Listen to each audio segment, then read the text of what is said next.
Hi, I'm Mr. Stick, and as you can see, I'm a stick. I'm not gonna lie, I'm a doping stick, just like Barry.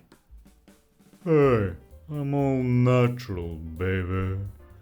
Well, here's the deal though. Not that joke again. Come on! Ray William Johnson approves this message. I'm Ray William Johnson, and I approve this message. See? Dork. Now, this is where most people are going to click away. When I say doping, I'm talking about semiconductor doping. Goodbye! Have a nice day!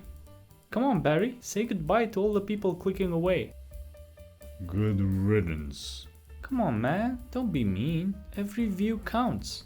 Anyway, doping is an essential part of making chips. Doping means adding impurities to a pure semiconductor. The most commonly used semiconductors are silicon and germanium. They're called semiconductors because they sit between metals and non-metals in the periodic table. So they're in-betweeners. I think their pronouns are Z and here, but I'm not 100% sure. What I am sure about is that Mendeleev is rolling in his grave right now. I don't want to lose any more viewers, so I won't go into the details of why we mostly use silicon instead of germanium. But I'm sure those play a big role. Now, depending on the impurities added, you get a P-type or an N-type semiconductor. This is nice and cute. But it's wrong! Because now those semiconductors act more like metals, so they conduct electricity. What's wrong with that? Well, for starters, they're not in between anymore, so I don't think Z here applies anymore, and it wouldn't really help us with anything. The fun begins when you combine the two doped semiconductors. You now get a PN junction, or how Cutie says it, more commonly known as diodes. Yeah, the D in LEDs. Fun fact about diodes. They only let current pass in one direction, because of the cool properties of semiconductor doping. Only you would find that fun. Hey, I told you. I'm nerdy and I know it. Other fun fact is that while not doing anything, current flows from the P to the N part and back again. What? Like a fountain. Cool, right? Fine, I'll move on. Okay, but we still need a little something to make chips. So, let's add another P-type or N-type semiconductor to our silicon sandwich. Is it weird that I'm getting aroused a bit? Anyway, now we get the PNP or NPN transistors, or as Cutie calls them.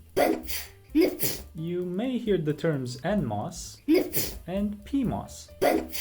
But since they're always used in pairs to make everything play nice on the chip, people just call them CMOS for complementary MOS.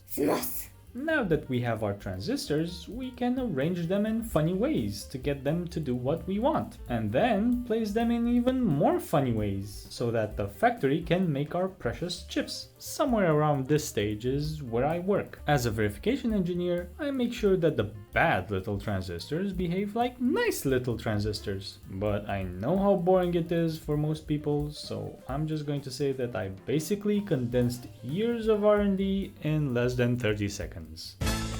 What can I say except you're welcome? The next stage is really cool because you have pew pew lasers and meow meow cats. Seriously, that's what's inside these huge machines that make chips. And you thought people were joking when they said cats rule the internet. Now, after the cats are done licking their balls, it's time to make them work for their fish. So with some pew pew laser magic, you get some wonderful rainbowy wafers of goodness. Wafers. Now I'm hungry.